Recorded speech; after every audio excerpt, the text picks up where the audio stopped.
always get these wonderful books that come through Unity. And this book was delivered here called Return to Wholeness. And so I read the whole book and I thought, this is what I'm going to do my talk on. And the main thing that told me to do my talk on this was the fact of my own experiences that I am having now, because I have forgotten what I am. I have forgotten my wholeness and my innate divinity. So that is why this has come forth for me to share with you my experience and what I have done with being less than whole. So I'll share more of that as we go along. But I wanted to first talk to you about Myrtle Fillmore, the mother of Unity.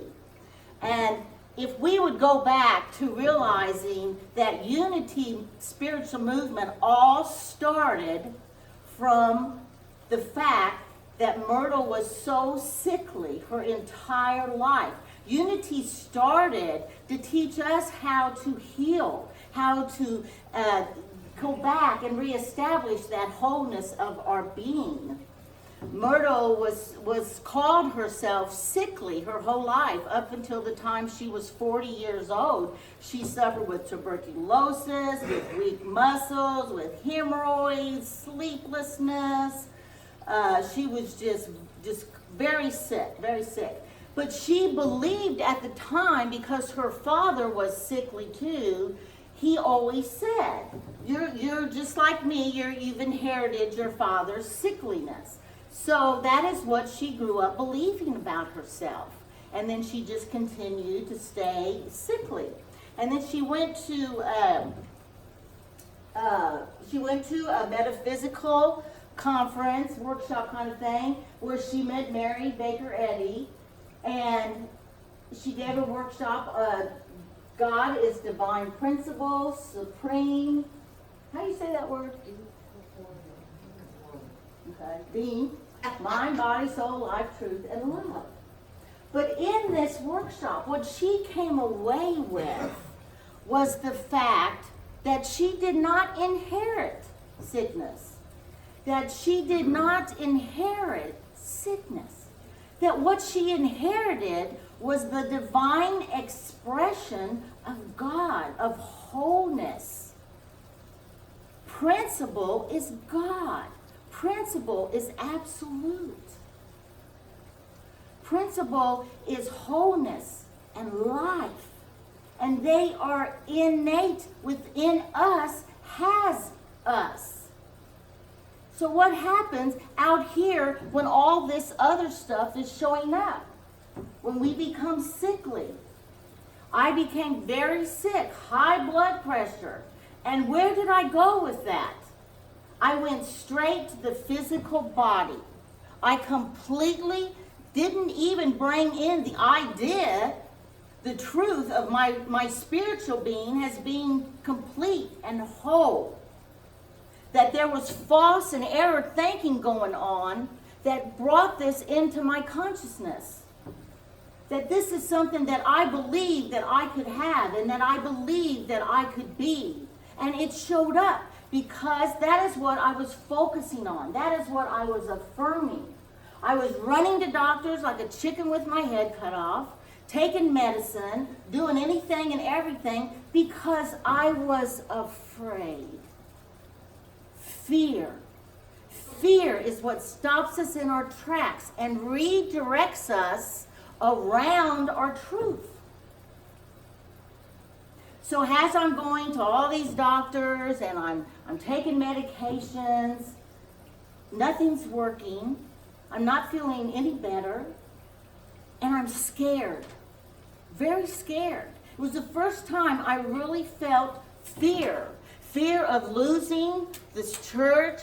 Fear of not being able to be here for you guys so that I could continue to learn and continue to teach. And that's what fear, what happens. We're so afraid of losing what we have or not getting something we want. Those are the two fears that we have. So I just forgot everything about the Unity teachings. And I was laying there one day and I was just filling my stuff And I was thinking about all the aches and pains I was having, and I had a realization. What am I doing? I got this book. I started reading this book. And I remembered. I remembered what I had forgotten. What I was no longer placing as priority in my life. That there is this principle that is God. A principle that is wholeness and health. And that I am here to heal and to be a demonstration of that. So what does healing mean? Healing is just that. It is a return to wholeness. Healing is when we balance the spirit, the mind, the body. It's when we bring all of that into balance so that we are whole. But the thing that I had forgotten was that the spiritual part of it was the most important part of it. Once I had the spiritual part of knowing without doubt that I was this innate, whole, divine being, and that if I had been affirming that and focusing on that, maybe what I was doing would be different, would feel different, would give me strength, would guide me, instead of running around so fearful, so fearful. So we have to remember that God is a principle. And what is a principle? A universal principle. What is that? It's law. It's absolute. It's unchanging. It's our truth, especially Unity students. That is our truth. So when she walked out, when Myrtle walked out of there, that's what she did. She went home and she started to affirm that she was a child of God and she did not inherit sickness. So let's see the process that she kind of took through that. So the power of mind over the body. This is the teachings right here of unity.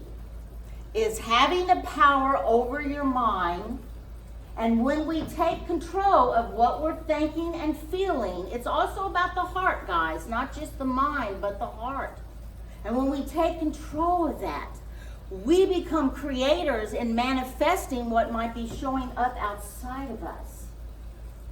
Now, when Unity talks about mind, what is the definition in the Revealing Word, which is Unity's Metaphysical Dictionary? Mind, with a capital M, is God. So God over body. Principle over body.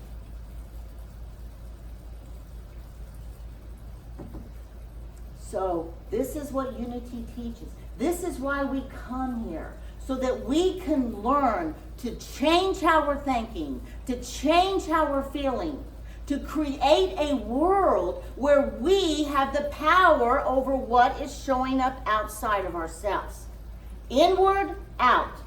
That's how we shift. Inward, out. So the next thing that Myrtle did was she started forgiving. Forgiveness is not a feeling but a choice. Forgiveness leads to healing. Forgiveness is a choice. You choose to forgive. But what Myrtle did was she chose to forgive herself. Because for 40 years, she had lived believing that she was this sickly person. She was actually affirming that she was a sickly person. Her dad told her she was, so why wouldn't she be? I've been told that, we have heart disease in our family, my mom died of breast cancer, blah, blah, blah, blah, blah, blah, blah. Now, I guess if I focus on the fact, which I was doing, so I ran to get my heart checked, I focused on the fact that my family has heart disease, and that's probably going to be something I might probably die of. Guess what? I'm going to fuel that thought.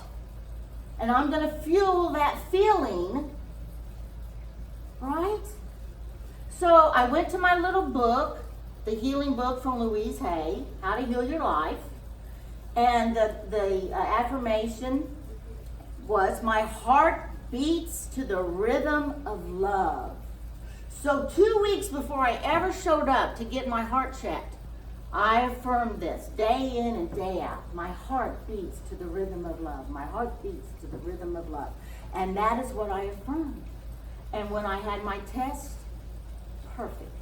Even the leaky valve that they were so concerned with, that was making so much noise from the couple months before, had calmed down and was beating to the rhythm of love. I took control. I was the power behind what was happening. And so each time I have a little thing that comes up that I'm feeling something going on within my being, I'm going to my little book, finding what this is coming from and what my affirmation will be. And I'm starting to affirm that. And whenever I get fearful, I do the denial. I just gently release the fear. And then I start in with my affirmation. But I also had to take it a step further, just like Myrtle did. I had to forgive myself for thinking all these things about me, for thinking that I'm less than, that I'm weak, that something's wrong with me. I mean, that's what most of us do, you know. When we get sick, we think something's wrong with us. When spiritually, we are still complete and we are still whole, no matter what. No matter what. So I am an example of that. And I'm practicing to forgive myself when I have those thoughts. But she had 40 years of living like that. So she had a lot of forgiveness work to do. But it has to start with us, within us, before we can take it outside of us. So this came to me because it was a lesson I had not learned. And it's a lesson that I'm learning so that I can share it with you guys. Because most of you guys have seen what I've been going through. But the shift is not from outside of myself. The shift is because I have shifted in my consciousness about how I am thinking about myself. I am now in the absolute and the truth of how strong and powerful and healthy I am. True freedom is impossible without a mind made free by discipline. This was another big thing about Myrtle. She was so much about discipline. And she wanted to stress that discipline is not punishment. Has nothing to do with punishment. Discipline is where we line ourselves up with a structured life that feeds us and delivers us to our highest good. It's getting up and implementing those thoughts and feelings as soon as we open our eyes in the morning. When I open my eyes, I'm trying to remember before I ever get up out of bed. Just talk to myself. To tell myself how much I love you. To hug myself. Greet myself. To start a new day. We make those choices every single day. And then the discipline as I go through the day, to every time I stray away from those thoughts, every time I want to connect with the outside world and what my body may be trying to suggest that is not its truth, I bring myself back by disciplining how I'm thinking about it, how I'm feeling about myself. That's the only way to change what we're manifesting, is through the discipline of our thoughts and our feelings. I praise and give thanks for God's image in me. This is what, every day, to praise God every day, because I am made in the image and likeness of God. So why wouldn't I get up and be grateful and thankful to know that this is my true image? My true image.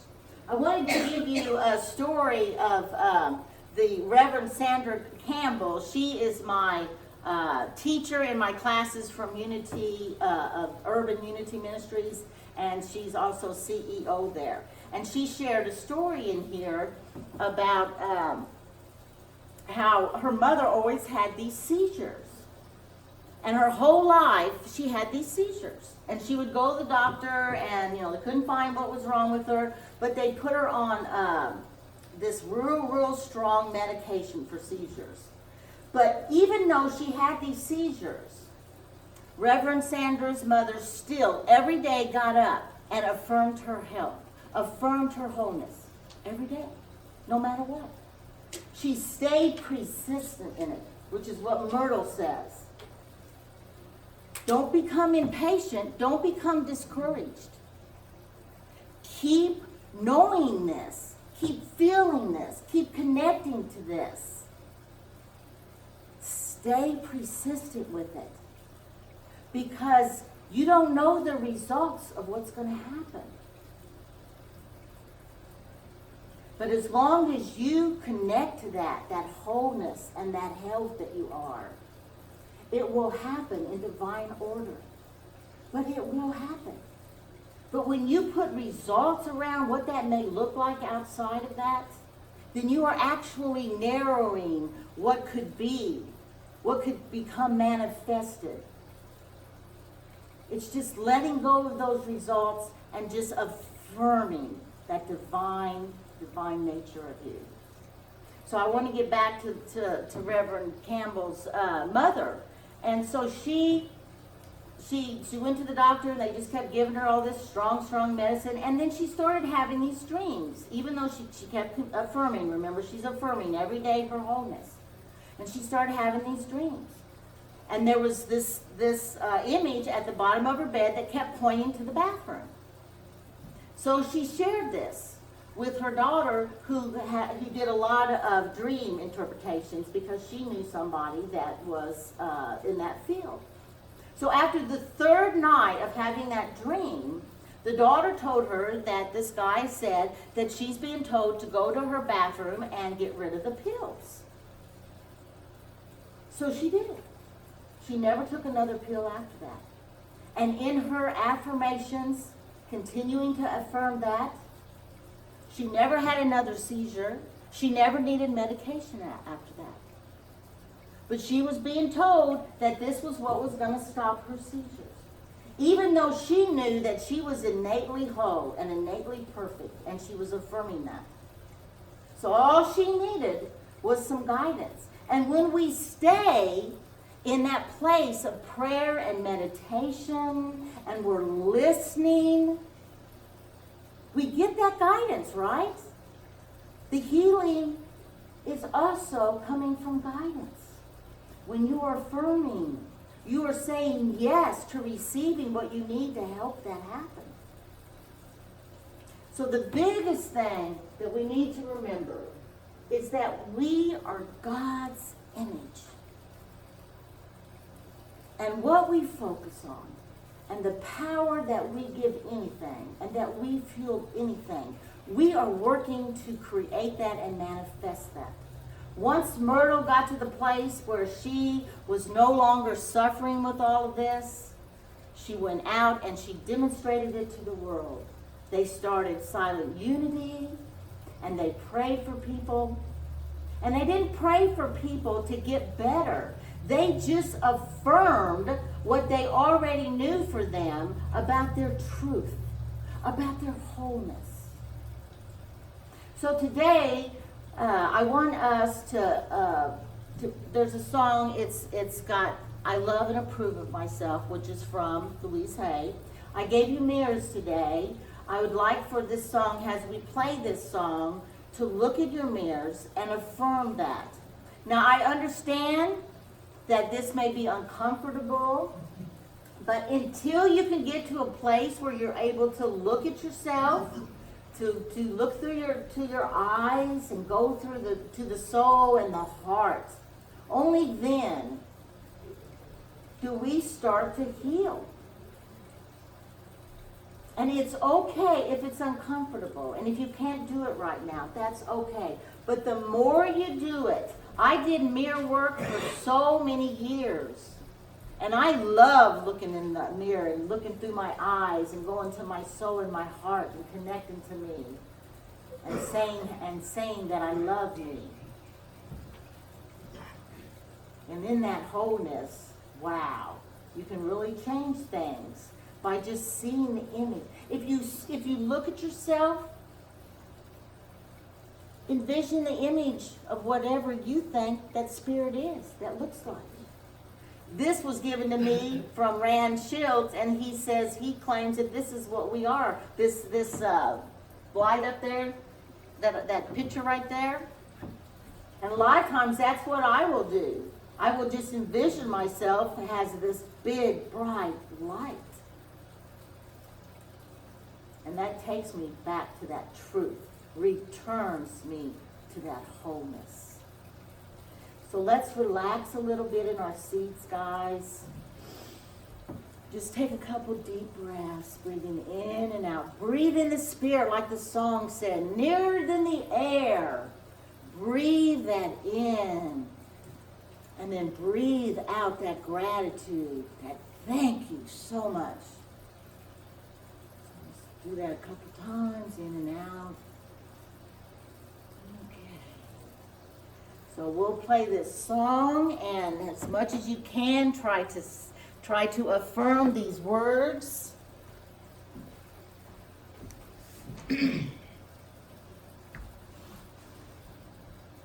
have another one? Oh, it's okay.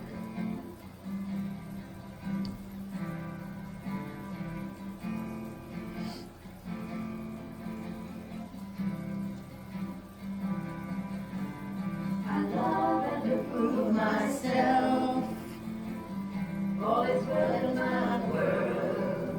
I love and approve of myself. All is well in my world. I love and approve of myself. All is well in my world. I love and approve of myself.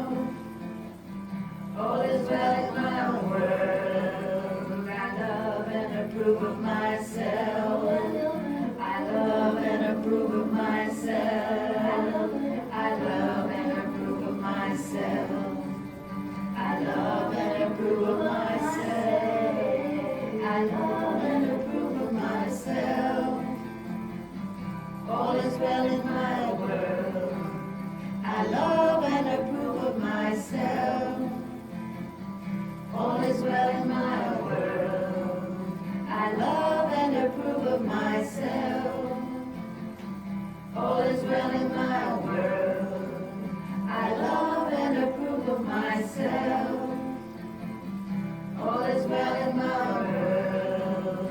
I love and approve of myself. I love and approve of myself. I love and approve of myself. I love and approve of myself. All is well in my world. I love and approve of myself. All is well in my world. I love and approve of myself. All is well in my world.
So give yourself a big hug.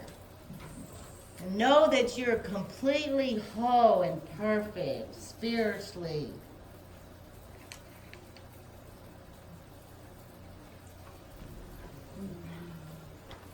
So let's take a few minutes just to relax in the silence and just let that penetrate, percolate within your being, that you love and approve of yourself. Just do that in the stillness.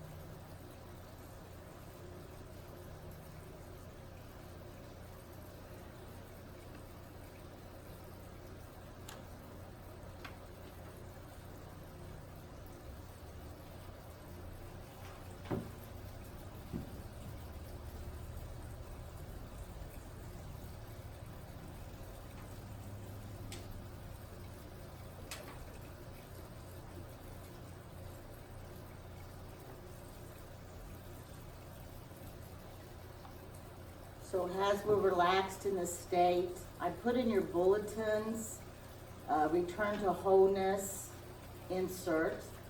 And I'm just going to read some examples of truth statements that can be recited as you're returning to wholeness. God is health, the state of well-being that is natural to me regardless of my circumstances. God is wholeness.